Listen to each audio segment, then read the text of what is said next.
Il nous reste un sujet à examiner et que nous n'avons pas encore évoqué. Il s'agit de responsabilité, assurance et construction hors site. Et ces trois termes-là doivent normalement évoquer pour vous quelques données techniques. En réalité, elles sont extrêmement stratégiques. Derrière chaque chantier modulaire, derrière chaque commande, derrière chaque livraison, il y a une question, ou plutôt quelques questions. Qui est responsable de quoi et qui paye quand ça va mal? Et à cette question-là, il vaut mieux y répondre de façon très claire et anticiper. Et pour répondre à cette question, on a besoin d'une personnalité qui connaît les deux mondes, c'est-à-dire celui du droit et celui du terrain. Et Pascal Tessuet est cela, il a passé 40 ans à circuler dans les deux univers, d'abord assureur à la Société Générale, puis courtier, enseignant à Paris de Assas, à l'ICH, à Paris-Est Créteil, où il dirigeait un diplôme spécialisé. Il a vu les sinistres de l'intérieur, il a vu les contrats mal rédigés, il a vu les couvertures mal calibrées, les responsabilités mal réparties, tout cela il a vu aussi, il a vu aussi la théorie. Et parce que dans le secteur, la question n'est pas si un problème survient, la question est quand va-t-il survenir. Et pour cela il faut être prêt, puis je vous demander d'accueillir Pascal Tessuet.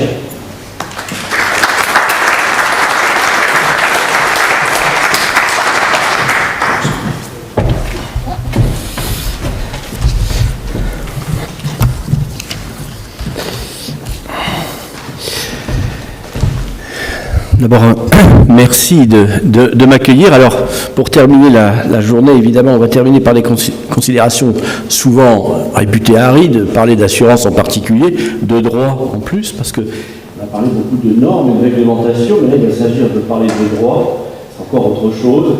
Et ça fait d'ailleurs pas toujours bon ménage avec les normes et la réglementation, puisque en France, on a un système juridique qui est quand même un peu particulier, sans doute par rapport à celui de nos voisins. Un système qui, dans le domaine de la construction, est assez éloigné de la responsabilité pour faute, qui souvent, et quand on parle de ces sujets, souvent tient le premier rang, alors que dans la réalité du droit, et dans notre droit de la construction, il ne tient pas une place très grande. Alors, le hors-site est quelque chose qui, dans notre droit, est connu depuis longtemps. La loi fondamentale dans le domaine qui est la loi Disciplineta, la loi de 1418, la loi qui réglemente donc la construction, la responsabilité en matière de construction et les questions d'assurance obligatoire dans le domaine. Eh bien, la loi Spinetta, déjà en 1975, avait fondé une partie de sa réflexion sur, déjà à l'époque, sur l'industrialisation de la construction. Alors, à l'époque, on ne parlait pas encore de modulaire, mais on parlait quand même déjà à cette époque, à propos, alors c'est surtout à propos de maisons individuelles, puisque à cette époque-là, l'idée était que chaque Français devienne propriétaire de sa maison. Et donc, le préfabriqué, on parlait à cette époque-là du préfabriqué, donc un petit peu passé aux oubliettes, mais bon, c'était l'idée, c'était le hors-site de l'époque, le préfabriqué. Bref, la loi était censée tenir compte, à la marge, on le verra, mais tenir compte quand même un peu de cette innovation pour l'époque. Alors, les préoccupations, vous l'avez rappelé déjà cet après-midi, les préoccupations n'étaient pas celles d'aujourd'hui, parce qu'aujourd'hui, effectivement, le hors-site, le modulaire, répond à d'autres préoccupations qui permettent à chacun de devenir propriétaire, mais plutôt à des préoccupations environnementales. C'est pour cette question-là, c'est pour cette raison-là qu'elle est encouragée. Alors la préfabrication des origines, celle dont je parlais, c'est ce que, en langage d'initié, on appelle le 2D, c'est-à-dire elle consiste à modéliser des éléments de structure de façade, d'équipement de bâtiment, avant de les fabriquer en usine, puis on les achemine sur les chantiers pour être intégrés sur site par les corps d'État traditionnels. Alors ça peut concerner les constructions de simple bois, les planchers, les murs préfabriqués en béton et les ossatures en acier léger, entre autres choses. Évidemment, aujourd'hui, vous le savez, c'est bien autre chose, leur site, c'est le 3D, entre guillemets, tridimensionnel, et comme vous le savez certainement, ça peut prendre deux formes principales, celles que vous pratiquez aussi, des cellules qui sont intégrées dans un bâtiment global. Et alors ces cellules en question, ça peut être des salles de bain, des blocs sanitaires, des cuisines, des techniques, des chaufferies. Et alors aussi, curieusement que ça puisse paraître, Ça intègre aussi d'ailleurs des bâtiments dont on est appelé, je pense, à parler, des bâtiments. Des ouvrages ont été appelés à parler pendant de nombreuses années. Le sujet prend une expansion considérable. Ce sont les data centers. Quand on dit data center, il y a du modulaire. Donc, voilà. Et puis, il y a aussi le 3D dans sa version la plus développée, je dirais, où là, il s'agit tout simplement de fabriquer un ouvrage fabriqué en usine. L'ouvrage va être lui-même constitué de modules. Un module qu'on intègre dans un ouvrage classique, mais c'est carrément un ouvrage constitué de modules. Donc c'est un peu les trois versions que l'on peut retrouver. Alors notre droit, je disais tout à l'heure, le Spinetta effectivement a intégré cette notion de modulaire, oui, pour une toute petite institution, avec un acronyme un peu barbare, la fameuse EPERS, on en dira deux mots, c'est bien la seule concession qu'elle ait faite à l'industrialisation de la construction. Plus récemment, par contre, en matière de CMI, en matière de construction de maisons individuelles, quand on signe spécifiquement un contrat de maison individuelle, alors on est entré avec la loi Elan dans notre règle de droit, dans notre loi, un régime un peu spécifique donc pour le hors-site, mais, je m'empresse de le dire, et c'est pour ça que je ne vais pas m'y attacher beaucoup, ce n'est pas des dispositions qui concernent des responsabilités. C'est des dispositions, c'est l'article L231-2 in fine du CCH, du Code de la construction et de l'habitation, mais c'est des dispositions sur l'échelonnement du prix, l'adaptation de la garantie de livraison, le contenu du contrat, la formation du maître d'ouvrage, etc. Mais on ne change pas les règles en matière de responsabilité au motif qu'on est en présence de modulaire. Donc, en réalité, on a un système qui n'est pas adapté spécifiquement, ou si ce n'est à la marge, à cette manière de construire. Alors, pour la commodité, je ne sais pas, ah oui, voilà. Donc, pour la commodité de l'exposé, j'y tiens toujours beaucoup, je veux bien séparer les sujets de responsabilité des sujets d'assurance, parce que souvent, les problèmes de difficulté de compréhension dans notre domaine, c'est quand on commence à mélanger les deux. Souvent, on consolide les deux, on traite les deux à la fois. Or non, il y a un problème de responsabilité d'abord et avant tout, et ensuite des problématiques d'assurance. Alors, sur la responsabilité, alors, il est d'usage de distinguer l'avant et l'après-réception. C'est deux mots qui s'ignorent complètement. Cela, vous l'avez compris, on est sur un chantier, malgré tout. Et c'est quand même les règles, d'ailleurs, de responsabilité qui doivent s'appliquer. C'est des règles qui, avant tout, sont articulées sur la notion de chantier, puisque tout ce que vous fabriquez là, ça terminera toujours sur un chantier. Et donc, alors, je vais faire une présentation en chronologique, je vais commencer par l'après-réception, et je parlerai de l'avant-réception. Tout simplement, ça a beaucoup plus à dire sur l'après-réception, c'est là où c'est plus compliqué. Alors, l'après-réception, je vais vous évoquer donc, la question de la nature juridique de la responsabilité qui est encourue.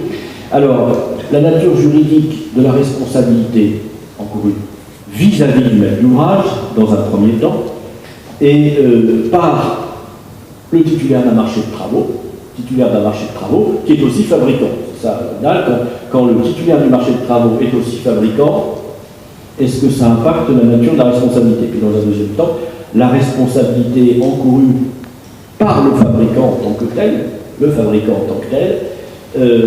avec pause ou sans pause.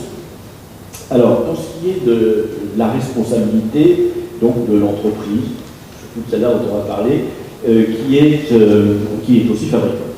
Alors, la première question qui peut vous sembler un peu curieuse, mais elle est celle-là. Alors, ça renvoie à des réalités qui sont peut-être aujourd'hui assez largement limitées, mais imaginez que le seul fois où la Cour de cassation s'est prononcée sur le sujet, c'est dans ce cas-là. Alors évidemment, on en parle toujours, c'est le cas du modulaire, le modulaire plus achevé, mais qui consiste à équiper un conteneur en usine entièrement, etc., là c'était de l'habitation, et de le déposer sur un chantier.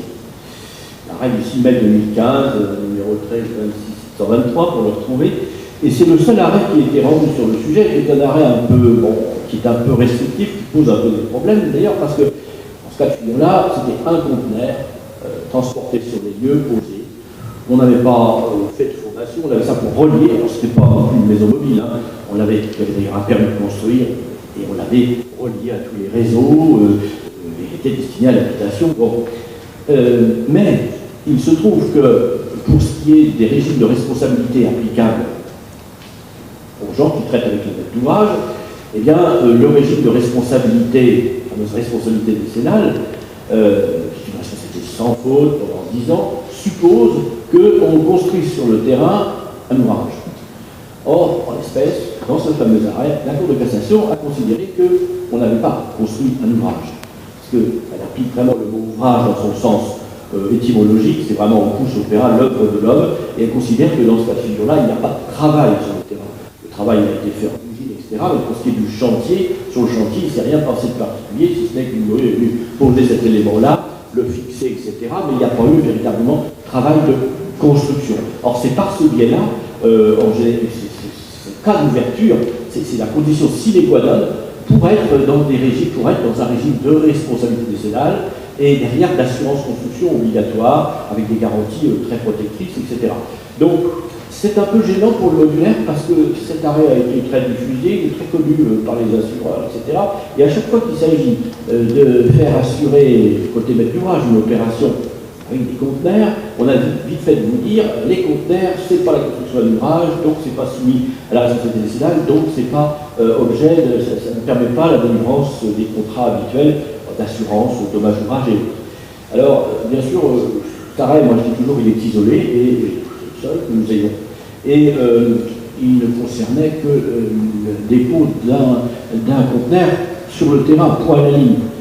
Je pense qu'aujourd'hui, depuis 2015, les choses ont pas mal évolué. On construit des bâtiments, des immeubles de bureaux, des bâtiments entiers, par assemblage de conteneurs. Et alors, à ce moment-là, il est difficile de dire qu'il n'y a pas de travail sur le terrain, d'autant plus qu'en général, il y a des fondations derrière. Il y a quand même là une activité sur le chantier qui fait que, dans le même cas de figure, mais il ne s'est pas présenté dans la Cour de cassation, s'il se représentait, je ne pense pas qu'on ait fait la question en disant ce n'est pas soumis à la responsabilité décennale, que ceux qui posent les conteneurs ne sont pas soumis à la responsabilité décennale. Ça m'étonnerait beaucoup, parce qu'ils se livrent à une construction, ils ont traité avec le maître d'ouvrage pour construire quelque chose sur le terrain. Bon.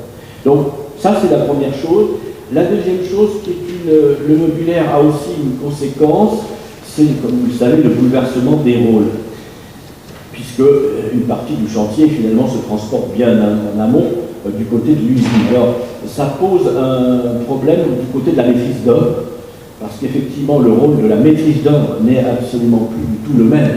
Le maître d'œuvre, normalement, c'est le patron du chantier, il est sur le chantier, il surveille le chantier, il dirige le chantier, et son rôle, évidemment, quand il s'agit de modulaires fabriqués, on a compris que la Chine était un sujet de préoccupation pour vous, fabriqués en Chine ou au bout du monde, vous imaginez bien que le maître d'œuvre, il a une partie de ses prérogatives qui deviennent sans objet. Donc, en cas de contentieux avec la maîtrise d'œuvre du chantier, il y a forcément des problèmes d'imputabilité. Imputabilité, il ne faut pas se méprendre sur le faute. La notion, c'est pas la notion de faute, parce que ce serait le contraire de ce que je viens de vous dire, on est sur une responsabilité sans faute. Mais il faut quand même, pour pouvoir établir la responsabilité décennale d'un maître d'œuvre, d'établir que sa mission est concernée par le désordre. Et si évidemment le désordre tient à l'exécution d'une mission qui lui est complètement étrangère, il a plaidé pour dire je ne suis pas responsable en responsabilité décennale, son assureur refusera d'intervenir, etc. Donc vous voyez, dans les simples rapports de ceux qui traitent avec le maître d'ouvrage à propos de construction modulaire, il y a le sujet de est-ce que ce qu'on fait c'est un ouvrage, bon. Et puis il y a le sujet aussi de l'imputabilité, c'est surtout des sujets de maîtrise d'œuvre. Bon. Maintenant, l'idée dans mon plan, la nature juridique de la responsabilité encourue par les fabricants de modules, avec quoi je t'en pose. Alors, là, on va voir que c'est rien n'est clair, hein, je dis tout de suite, rien n'est fixé, on a très peu d'arrêts là-dessus, on explore beaucoup. Hein. Bon, il s'agit d'un régime de responsabilité, on va voir, qui est à géométrie variable, et qui va se trouver déterminé finalement par la qualification juridique que les juges vont donner à votre contrat. D'abord, il y a une chose, quand on n'est pas juriste, peut choquer, bien français aussi, ça, vous signez des contrats, vous décidez un tas de choses dans vos contrats, mais il y a un article 12 du Code de procédure civile qui dit, en fait, c'est à cause de juge, tranche litige, contre litige, évidemment, conformément aux règles de droit qui y sont applicables, et il doit donner ou restituer leur exacte qualification aux faits et aux actes litigieux, sans s'arrêter à la dénomination que les parties en auront proposée. Donc, vous dites des choses dans vos contrats, mais souvent les gens ont du mal à comprendre ça, c'est qu'en cas de contentieux, le juge a une liberté et même un devoir de se prononcer sur la qualification juridique. Je veux dire par là, vous dites c'est un louage d'ouvrage, c'est une vente, mais lui il peut dire le contraire, si finalement, au vu de ce qui est écrit, il considère que l'engagement qui a été pris, vous l'avez baptisé vente ou vous l'avez baptisé louage d'ouvrage, marché de travaux, disons marché de travaux pour prendre un langage plus moderne, mais lui il n'est pas du tout d'accord. Et il va considérer que ce que vous avez finalement échangé comme obligation, ça renvoie à un régime d'un marché de travaux, avec une réglementation de marché de travaux, ou bien à un régime de vente. Donc, alors, on a deux hypothèses. Donc, on a effectivement le contrat de vente au maître d'ouvrage qui peut être requalifié de marché. Et à ce moment-là, le vendeur sera qualifié de constructeur, assujetti à la responsabilité décennale, etc., etc.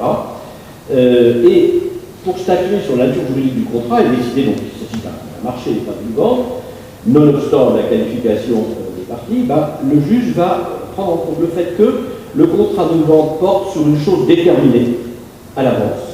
C'est-à-dire, en gros, c'est le produit sur étagère. Si l'objet du contrat, c'est quelque chose de tout formaté dès le départ et on n'a rien adapté pour le chantier de particulier, eh bien, à ce moment-là, effectivement, c'est une vente.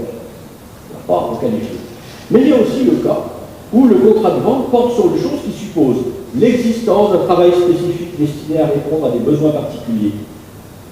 Et là, on n'achète pas un produit sur étagère. On l'a spécialement adapté pour le chantier. Et ça, c'est la définition du louage d'ouvrage du marché de travaux depuis 1804, depuis le code de 1804, l'article 1710. Le louage d'ouvrage, c'est un contrat par lequel l'une des parties s'engage à faire quelque chose pour l'autre, moyennant un prix convenu entre elles. Donc effectivement, là c'est pas simplement une vente, on a demandé quelque chose de plus au vendeur, on lui a demandé un certain travail, et c'est ce qui fait qualifier. Alors, et ce qui peut choquer, c'est qu'on peut être dans une requalification au louage d'ouvrage, alors qu'on ne met pas les pieds sur le chantier. C'est ça aussi. Le simple fait d'avoir fait adapter la chose à la construction va vous faire basculer en louage d'ouvrage, au marché de travaux, alors que vous n'avez pas mis les pieds sur le chantier. C'est aussi quelque chose qui peut... Alors là-dessus, on a pas mal d'arrêts. On a des récents, par exemple le 23 octobre 2025, où effectivement, on assigne, donc on avait... Là, on a vraiment assisté à une requalification. La Cour de cassation estime qu'ayant considéré que selon son marché, la société avait conçu et fabriqué la structure du pavillon, donc le vendeur, il avait conçu et fabriqué la structure de pavillon, ce dont il résultait l'existence d'un travail spécifique destiné à répondre à des besoins particuliers. La Cour d'appel a pu en déduire que celle-ci, le vendeur, la société vendresse, était liée au maître d'ouvrage par un louage d'ouvrage. Société vendresse, et puis ça se termine de dire, oui, mais en fait, ce que vous avez pensé, c'est un louage d'ouvrage. Ça, c'est un arrêt récent. Alors ensuite, on trouve des arrêts, c'est la difficulté un peu dans les deux sens. C'est difficile de pouvoir vous dire spécifiquement à chaque fois de quel côté va basculer la pièce, si on peut dire.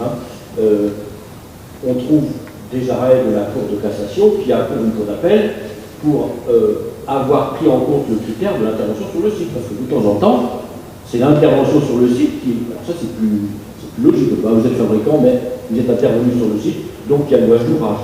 On trouve aussi ce genre de là, par exemple, 5 décembre 2024, toujours, je cite que des arrêts de cassation. Je ne m'embarque pas dans les arrêts d'appel, mais dans tous les sens, je parle que de la cassation.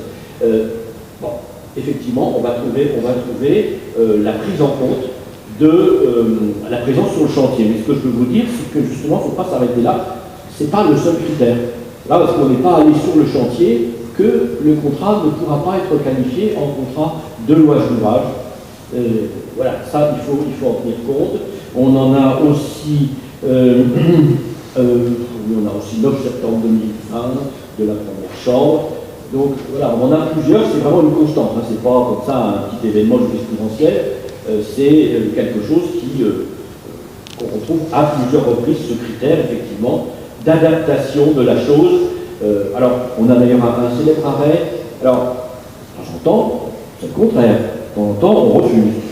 On a par exemple un arrêt du 19 octobre 2023, dit l'arrêt Algeco, où là, mais le problème de cet arrêt, on le cite parce que c'est Algeco, mais en fait, la Cour de cassation va refuser la requalification en louage d'ouvrage, mais le problème, c'est qu'il n'est pas très intéressant parce que la Cour de cassation le formule de manière lapidaire et elle ne dit pas pourquoi.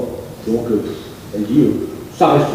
Donc, ce qui était fourni, c'était déjà Algeco, vous imaginez ce que sa fourniture, un maître d'ouvrage avait commandé, une société plus exactement, avait commandé à la société Algeco la fourniture et la pose de bureaux par module assemblé. Elle a dû estimer que les modules en question n'avaient pas sans doute dû être tellement adaptés qu'elle en a considéré que ça demeurait une vente et que ça ne devenait pas un marché de travaux. Alors ça c'était le premier cas. C'est donc le cas, je vous parlais donc le cas de vente de modules directement à un maître d'ouvrage. Maintenant il y a les cas plus fréquents où la vente a lieu avec un traitant direct, c'est-à-dire un constructeur au sens juridique, avec celui qui a passé un marché de travaux avec le maître d'ouvrage. La vente, on fournit l'élément à celui qui a passé le marché de travaux. Et là, effectivement, on va retrouver le contrat de vente. Dans un certain nombre de cas, ce contrat de vente, un traitant direct, peut être qualifié de contrat de sous-traitance. On tombe dans on entend parler de ça, évidemment, ce qu'on appelle la sous-traitance industrielle. La sous-traitance industrielle, ça c'est dans la loi 75 sur la sous-traitance. L'article 14.1 de la loi 75 dit, relative à la sous-traitance, vise explicitement la sous-traitance industrielle, c'est-à-dire celle qui ne se matérialise pas nécessairement par une présence unique sur le chantier. Là encore, on va être qualifié de locateur d'ouvrage, c'est-à-dire un locateur d'ouvrage, c'est plutôt passer un marché de travaux. Un sous-traitant passe un marché de travaux avec son traitant. Bon. Eh bien, ce qu'il croit être un contrat de vente peut être qualifié en louage d'ouvrage. Pourquoi? Parce que là encore, effectivement, ce qu'il a construit a été fabriqué, a été spécialement adapté, à un besoin particulier. On a un arrêt très ancien, qui est un peu l'arrêt fondateur, 5 février 85, qui dit que,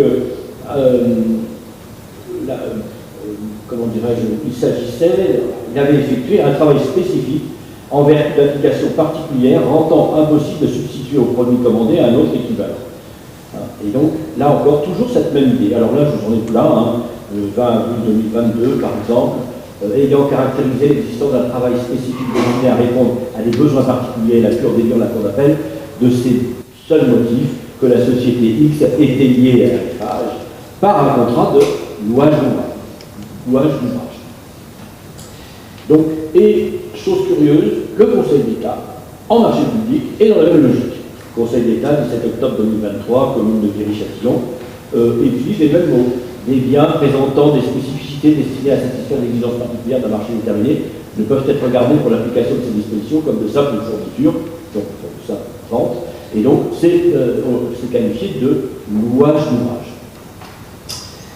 Et puis, pour terminer là-dessus, effectivement, il y a un cas, alors là c'est plus ou moins connu, mais enfin, c'est pas toujours bien maîtrisé, il y a le cas où le vendeur, fabricant, vend toujours à un traitant direct, mais en plus de ça, il peut supporter un deuxième régime de responsabilité, plus lourd celui-là, c'est la responsabilité carrément décennale, donc il reste vendeur, mais vis-à-vis du maître d'ouvrage, pas vis-à-vis de son traitant, vis-à-vis du maître d'ouvrage, il va encourir la responsabilité décennale. Pourquoi? Parce qu'on a un article, c'est en cela que la loi Spinetta a été spécialement adaptée à l'époque, justement au système du préfabriqué à l'époque, l'article 1792-4, sur les éléments pouvant entraîner la responsabilité solidaire. L'article 1792-4 dit le fabricant d'un ouvrage, d'une partie d'ouvrage, c'est vraiment ça qui nous intéresse, d'une partie d'ouvrage, et produit pour satisfaire en état de service à des exigences précises et déterminées en France, et celui-là, il est solidairement responsable des obligations qui sont mises à la charge du traitant direct. C'est une solidarité, hein, c'est-à-dire que le traitant direct, celui qui a passé le marché avec le maître d'ouvrage, bien sûr, il est soumis à la responsabilité décennale puisqu'il participe à la construction de l'ouvrage.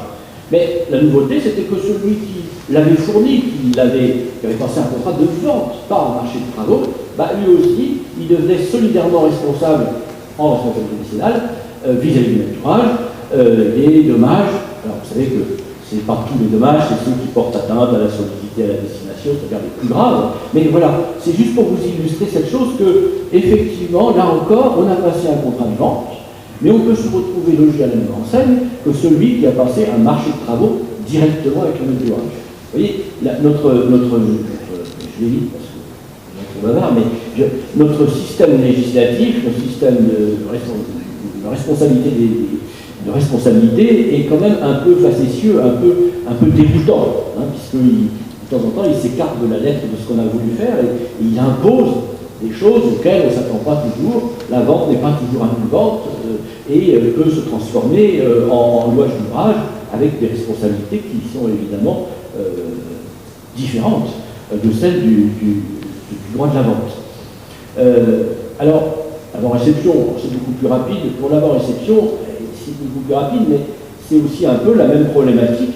C'est que, avant-réception, alors là on oublie, il n'y a pas de responsabilité décennale, ça n'existe pas, etc. Mais avant-réception, il y a une règle encore pire que la responsabilité décennale pour ceux qui construisent, pas pour les vendeurs, hein, pour les constructeurs, pour ceux qui construisent, qui dit tout simplement qu'avant-réception, quoi qu'il arrive aux matériaux, si on peut dire, eh bien leur perte demeure à la charge de celui qui a signé le marché. Bon. Donc c'est même pas un article de responsabilité, hein, c'est pas du tout un article qui dit celui qui a signé un marché est responsable jusqu'à la réception, etc. C'est pire, il dit quoi qu'il arrive, si les matériaux viennent à périr, il le dit dans une langue un peu plus ancienne, puisque c'est un vieil article, mais ça revient à ça, si ce qui a été fourni est en train d'être édifié, etc., vient à périr, un incendie, on pense toujours à l'incendie, pour la construction de bois par exemple, eh bien, la perte en est pour l'entreprise. Ça veut dire qu'il n'y a pas de notion ni de faute, ni de présomption de faute, on ne peut jamais s'exonérer en disant c'est un cas de force majeure, c'est le fait d'un tiers, le feu, c'est criminel, je ne sais pas quoi. Avant réception, quoi qu'il arrive, la perte en est pour l'ouvrier qui a fourni la matière, c'est dans la langue du XVIIIe siècle, même avant, mais ça revient à ça, c'est-à-dire que vous fournissez... Alors, donc, du coup, il y a un sacré enjeu, à savoir si on est en vente ou si on est en louage d'ouvrage, car si on est en louage d'ouvrage, voilà ce qui s'applique. Et je cite un arrêt du 17 décembre 2014, à propos justement, il y avait un débat, c'était un montage, c'était la fourniture, la livraison d'un ensemble de matériaux constituant une maison en bois, mais qui devait être livré en kit, donc il fallait la monter, etc. Et effectivement, on disait c'est une vente, un louage d'ouvrage, et l'arrêt a dit non, c'est un louage d'ouvrage, et puisque c'est un louage d'ouvrage, la perte, c'est pour l'entreprise qui les a achetés. Évidemment, dans un contrat de vente, c'est un peu différent. Alors, je ne vais pas m'embarquer dans tout le droit de la vente, mais dire que dans le droit de la vente, on est dans une logique un peu différente, c'est-à-dire que dans le droit du louage d'ouvrage, la perte en est pour le débiteur de l'obligation de construire, alors que dans la vente, c'est un peu différent, sous réserve de beaucoup d'aménagements, mais le principe, c'est que du jour où on achète, eh bien, du jour où on achète, on est propriétaire. Et l'idée, c'est que c'est au propriétaire, donc à l'acheteur, donc à l'entreprise qui a acheté, de supporter la perte. Et bon, alors, on peut, les pertes, les problèmes de transport, tout ce qu'on voudra, on peut, et ça se fait bien sûr dans l'aménagement dans les contrats, mais donc, juste pour vous faire pousser à la racine des choses, le principe de la vente et du louage d'ouvrage est diamétralement opposé. Dans le louage d'ouvrage, la perte est vraiment pour celui, la perte est pour l'entreprise, etc. Dans la vente, la perte sera peut-être pour l'entreprise, mais pas pour les mêmes raisons. Elle sera pour l'entreprise parce qu'il est devenu propriétaire au jour même où il a acheté. Alors que dans le louage d'ouvrage, c'est parce qu'il est débiteur de l'obligation de construire. Bon. C'est deux fondements juridiques qui sont différents. Vite fait, parlons de l'assurance, ça va aller beaucoup plus vite. Alors en assurance, quelques points de vigilance, je vais juste vous parler de quelques points de vigilance. Donc là, on ne parle plus de responsabilité, on parle de comment on est assuré pour tous ces risques que je viens d'évoquer. Alors, il y a le problème des polices qui couvrent la fâche chantier. Et les polices qui couvrent la fâche chantier, c'est essentiellement les polices qui sont souscrites par les maîtres d'ouvrage, les polices tout risque chantier, La police tout risque chantier, elle est formidable, elle couvre tous les dommages matériels qui surviennent sur le chantier. Ça brûle sur le chantier, tout ça, c'est couvert, en principe, pas de sujet. Sauf évidemment, avec le hors-site, on a un petit sujet, c'est que c'est la fameuse supply chain, c'est-à-dire que le module en question peut être dégradé bien avant le chantier. Sur le trajet, pendant le transport, l'usine en Chine qui brûle, etc. Le chantier prend énormément de retard et la police tout risque chantier ne peut pas jouer parce qu'elle ne peut jouer que pour ce qui est entreposé sur le chantier ou à proximité du chantier. Et donc c'est une police, on n'a pas en modulaire, c'est un problème, on n'a pas une police, quand on recourt au modulaire pour un aide d'ouvrage, on n'a pas des solutions d'assurance aussi pertinentes que quand on fait construire du traditionnel. Parce qu'il y a une partie du risque qui échappe à l'assurance. Si vous faites construire du traditionnel, ça brûle, il ne reste plus rien, on prend 2 ans de retard, si on a bien négocié sa TRC, elle prendra tout en charge, et en plus, elle prendra en charge le retard. Dans ce cas de figure-là, c'est pas du tout ce qui va se passer, parce que toute la partie, si ça brûle très en amont, la TRC, elle ne va pas en connaître. Il va falloir essayer d'aller chercher des responsabilités des uns et des autres, du transporteur, du fabricant de l'usine dans le quatre coins du monde. Vous voyez que la protection côté maître d'ouvrage, quand on recourt au modulaire, en cours de chantier, elle n'est pas du tout la même, il faut en avoir conscience. Ensuite, au niveau des responsabilités, alors j'attire l'attention de tout le monde, surtout des entreprises qui fabriquent aussi, qui posent. Le problème, en assurance, il y a 3 sujets. Un sujet très important qui est vérifier dans notre contrat l'activité qui est véritablement couverte. C'est fondamental. En matière de droit des assurances RC, responsabilité civile, si vous n'êtes pas précisément dans l'activité couverte, vous êtes non assuré, vous êtes hors assurance. Or, donc, dire que l'entrepreneur qui est fabricant, il doit être couvert aussi en ayant déclaré le fait qu'il était fabricant. Pas forcément parce qu'on va le rechercher en tant que fabricant, mais cette activité-là, qui comporte des risques particuliers, doit être déclarée à l'assureur, faute de quoi il pourrait considérer qu'on est en dehors du champ de l'obligation, couverture assurance de sa responsabilité civile, parce qu'on n'a pas déclaré l'activité exacte. Il y a effectivement un autre sujet peut-être plus important, c'est que pour une grande part, le modulaire n'est pas considéré par les assureurs comme étant de la technique courante. Or, la technique courante, alors pourquoi c'est un problème? C'est pas un problème qui se trouve dans la loi Spinetta pour le coup. La loi Spinetta, elle ne parle pas du tout des techniques mises en œuvre. Mais les assureurs, dans leur pratique, dans leur contrat, ont réussi à faire rentrer la notion de technique courante. Et pourquoi? Parce qu'à chaque fois qu'on souscrit un contrat RC, notamment, de dommage, on déclare la mise en œuvre de techniques courantes ou non courantes. Et si on met en œuvre de techniques non courantes, on a déclaré mettre en œuvre de techniques courantes, eh bien, on aura une diminution de l'indemnité en cas de sinistre, c'est considéré comme une aggravation de risque, et on diminuera l'indemnité à proportion de la sous-estimation du taux qui résultait. On va dire, si j'avais su que l'ouvrage, que le chantier était réalisé en partie en modulaire, eh j'aurais appliqué un taux de 20% plus élevé, je diminuerais de 20% l'indemnité en cas de sinistre. Et ça, effectivement, ça c'est quelque chose qui n'est pas réglé. Les assureurs, ils tiennent beaucoup. Pour eux, le modulaire, c'est de la technique non courante. C'est assurable. Mais ça doit être déclaré comme tel, etc. Si ce n'est pas le cas, on est dans une hypothèse, contrairement à ce qu'on raconte, la garantie sera due, mais dans une moindre part, avec un coefficient de réduction. Et puis enfin, dernier point qui va boucler avec ce que j'ai dit au départ, c'est que dans un contrat d'assurance, on est couvert, alors ça dépend comment il est écrit, mais souvent on est couvert pour la mise en jeu d'une responsabilité particulière. Vous êtes assuré comme vendeur, vous êtes assuré comme sous-traitant, vous êtes assuré dans... Et évidemment, comme vous avez dit tout à l'heure, dans certaines circonstances, eh bien, on peut se retrouver tenu à une responsabilité auquel on n'avait pas forcément pensé. Je pense aux EPERS, par exemple. Vous avez effectivement des fabricants qui ont des contrats d'assurance qui couvrent leur activité de fabricant, mais ils n'ont pas couvert l'hypothèse où ils pourraient être recherchés en responsabilité décennale, parce que ce qu'ils ont construit sera considéré comme une partie d'ouvrage ayant été spécialement adaptée, etc. Donc ils vont se retrouver condamnés solidairement avec l'entreprise qui a acheté leur produit en responsabilité décennale, alors que ce régime de responsabilité-là, il n'est pas couvert dans leur contrat.